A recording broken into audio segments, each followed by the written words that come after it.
If you're anything like me, you have really been digging Splitgate 2 recently. For a brief period of time, I was addicted to the first Splitgate, but the sequel, which came out a little over a month ago, has had me hooked. In what felt like no time at all, I had logged a full day of playtime in the game, and I spent every waking moment wishing that I was playing this game. At work, wishing I was playing Splitgate. Lying in bed, wishing I was playing Splitgate. Driving home, wishing I was playing Splitgate. I cannot escape my love for this game. On top of that, most of the community sentiment around this game has been incredibly positive, a sight that is incredibly welcome for me to see, especially after Splitgate's kind of dead state when I first picked it up. You've got big streamers playing in events for the game, a whole slew of new players checking out the franchise. It's cool. I can't lie, it is so cool to see this game blowing up. As successful as it is, however, I do feel like Splitgate is a deeply flawed game. Okay, maybe not deeply, but that works better for the title. It started out as just little things here and there, but at a certain point, these glaring issues become too persistent to ignore.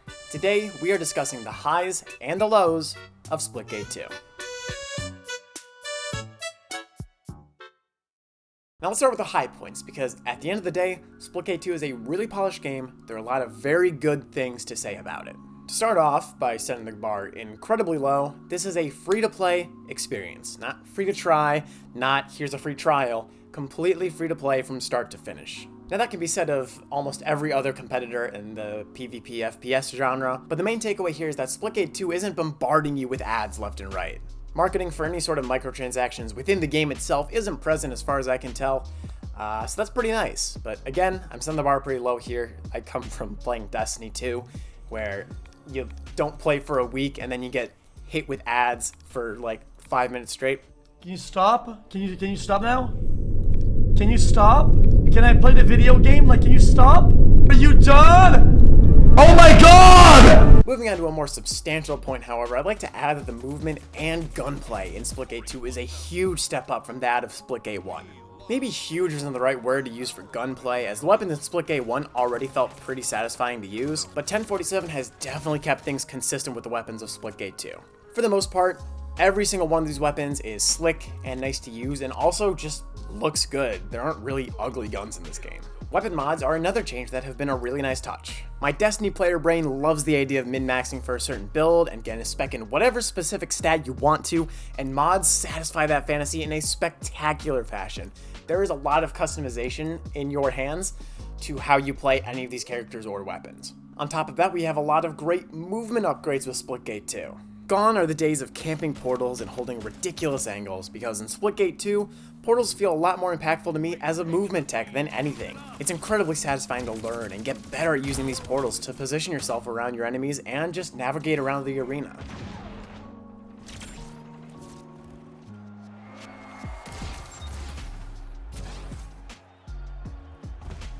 Your teammate just got a split ball.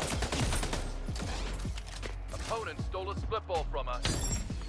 While I'm not that big of a fan of agent shooters, and I wouldn't even call Splitgate 2 an agent shooter in the first place, I was a little worried seeing that there were going to be different factions and classes with the introduction of Splitgate 2, but I gotta say, I don't know why I was worried. They nailed it on the head with these three characters.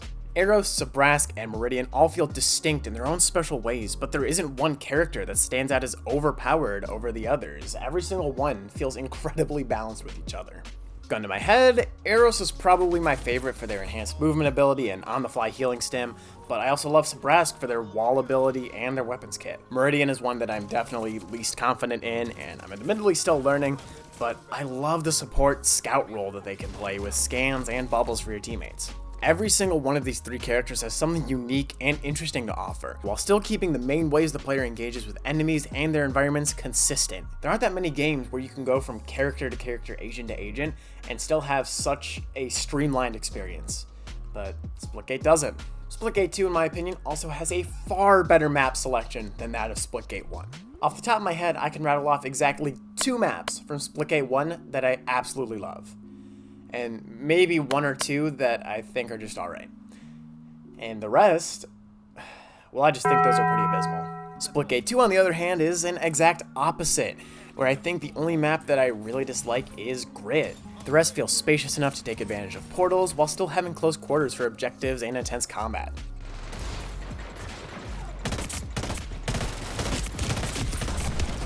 And of course, let's talk about something essential for any ongoing game, communication. For the most part, communication on errors and updates has been pretty smooth from the 1047 team. I think the standout example of this was the beginning of the open beta, where server stability was nowhere to be found, and the devs were just so honest, prompt with their communications. They owned up for any of their mistakes and didn't take it out on their player base. We're going to return to this later, however, because it isn't just as simple as they're doing really good. For now, let's move on to some of Splitgate 2's problem areas. Hold your freaking horses there for a second, guys, because for the first time ever, I've got merch. I finally revealed some of the merch I've been working on the charity stream a few weeks back, and it is now available for sale for you guys. We've got a few options. I'm currently wearing the Flex on the Haters crew neck. This is also available as a t-shirt. This is my personal favorite. I know it's getting warm out right now, but don't worry, it's going to be just a little drippy out this summer. We've also got hats. We've got another t-shirt. That's it. We just got those 3 items right now. But there's more stuff on the way. I've got a bunch of samples here in my house. They're all high quality stuff. I'm actually really impressed with how it all turned out. So if you want some for yourself, you want another way to support the channel, the link to the merch store is going to be in the description. And I hope you pick up some cool clothes. All right, let's talk about some of the things that suck about Splitgate. From a surface level examination, Splitgate 2's problems are not that apparent. Everything seems pretty innocuous, and things are more minor inconveniences than anything. However, as time moves on, all of these kind of start to stack up until you can't possibly ignore them anymore. So we're going to talk about them today, starting with what I kind of consider to be the biggest offender, Best of 5. Now, all around, I think Splitgate 2 has a pretty solid and diverse selection of game modes at their expense. But adding a Best of 5 format to almost every single one is a pacing killer, if you ask me. Now, not all games are born equal, and certain modes accept this format better than others. To me, however, the mods that drag on the longest are Hot Zone, Firecracker, and Splitball, and of those 3, Hot Zone is the largest offender, given that a single round of this game mode already is a best of 3, and then you're stacking the best of 5 on top of that. Like I said, it works better in certain game modes over others, but I think more often than not, BO5 just feels more tedious than anything. That might have seemed a little bit nitpicky from me, and to be honest, that was kind of the point. The rest of these are also going to be a little nitpicky, so if you disagree, totally get it, it's just my preference. Number 1, power weapons. If you ask me, power weapons spawn way too frequently and way too early into rounds and matches for my tastes. Yes, they're satisfying to use, and they fill a pretty fun power fantasy, but I can't help but feel frustrated that there's always a rocket or a bat running through the arena. Number 2, score threshold notice. Domination does not nearly give enough heads up when there's a score threshold being approached. If you hear this voice message, game's probably already over anyways. Obviously, it's our responsibility as players to monitor these stats, but if you're adding a voice line to alert someone that a team is approaching a score threshold, why would you not just make it at a reasonable time to where a team can start to make a comeback? It doesn't make sense to me. In its current form, this voice line in domination is useless. Number 3, progression. The battle pass, while reasonably priced, is a slog to grind through, and it feels like a slog. Daily and weekly mission completions do not feel rewarding in the slightest, especially considering that they are currently the only source of battle pass credits in Splitgate 2.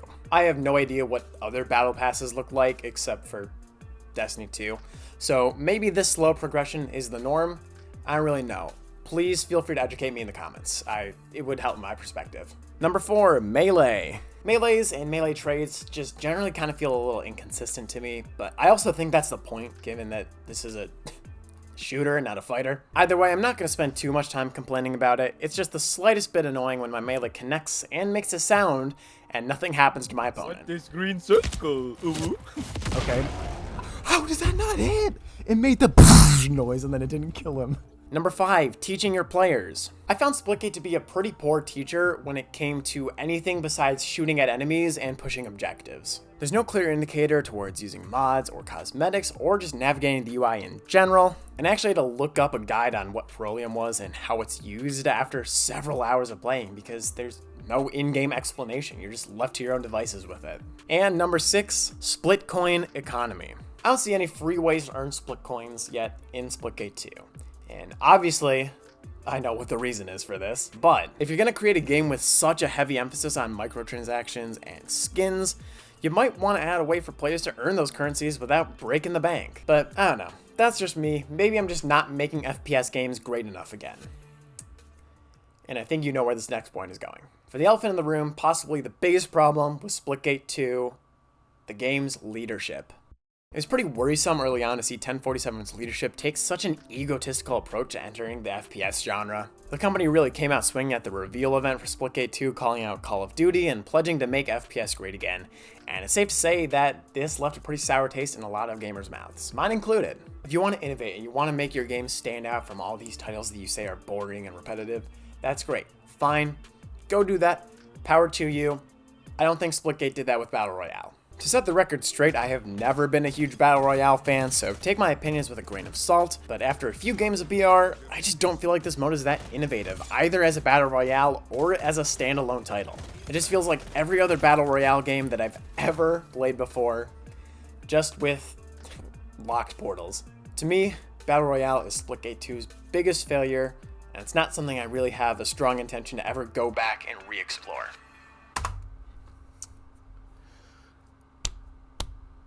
So I might have lied. Now, after playing a few games and also playing some games with a squad instead of just soloing up for the entire time, I can definitely say that Battle Royale is not as bad as I thought it was in Splitgate.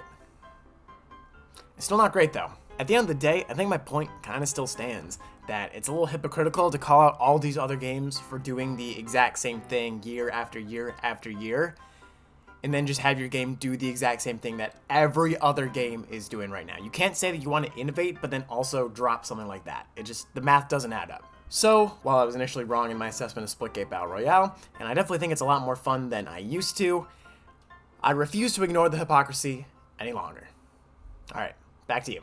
It also doesn't really exude optimism to have layoffs in your company, especially so early into your game's life cycle, but that's where 1047 is currently at. I won't speak on these layoffs too much given how little we know about them in the first place, but I can't imagine anything fruitful comes from these personnel changes.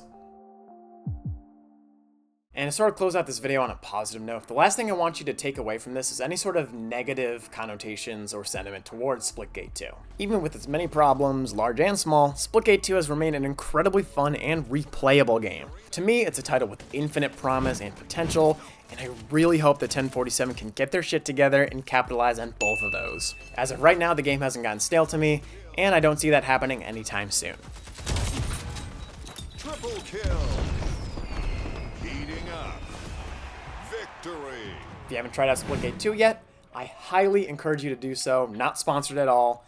I just really love this game, and I think you might just find something neat from it. Otherwise, thank you very much for watching, and I'll see you next time.